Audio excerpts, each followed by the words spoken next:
Lord, I hope and pray they come today.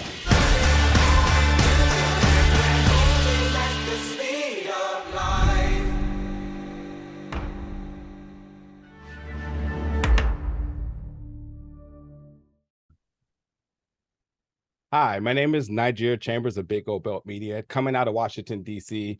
To echo off of Sam's comment, yeah, what a fantastic year you've had. High praise from the movie Sing Sing. Everyone's been talking about, and then driving the Fear of the Walking Dead home and Strand. But listen, as a little bit of a history buff here, and I don't want to give too much away, but in my day job, I was able to pull some records, and this is a federal record from the year 1945. I'm looking at to my left, and this is when Rustin, he served in prison, and they kind of gave an assessment of who he was. And a couple of words that really jumped out to me was schemer, an organizer, and a crusade for those facing issues. And it says he's continuously confronted the institution with issues designed to break the existing order and management down. I'm wondering for you, to what extent of your research did you use to build your craft in this performance, and how helpful and important are these historical accounts and papers in terms of telling the story of a person as significant as Bayard Rustin? I think it's very important to know as much as you can know. Whatever's available. I mean, if you have a living, breathing human being who was here on this planet and there's some documents, I looked at all as much as I could, as much as I had available.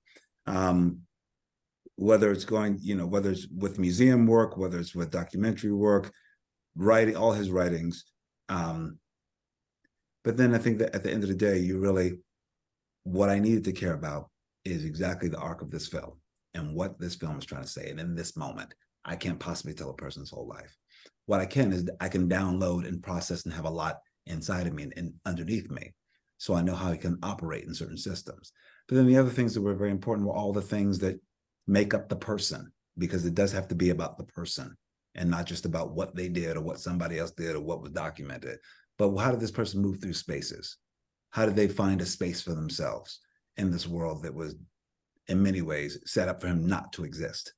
How did he demand when he would go into rooms with heterosexual men to say, I deserve this space as well, and I'm just as smart, and it challenges the status quo in many ways. So I think that that's exactly what was necessary to create a full human being for this experience.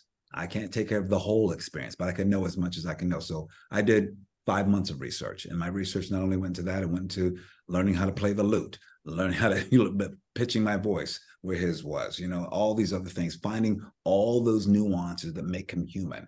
And at the end of the day, it's less about, I think in many ways, I love the idea that it's really about this person just trying to do what's in front of them and organize and use his grace, wits, charm.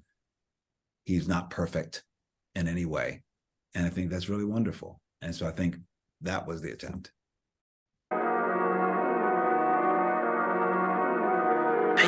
Thank you.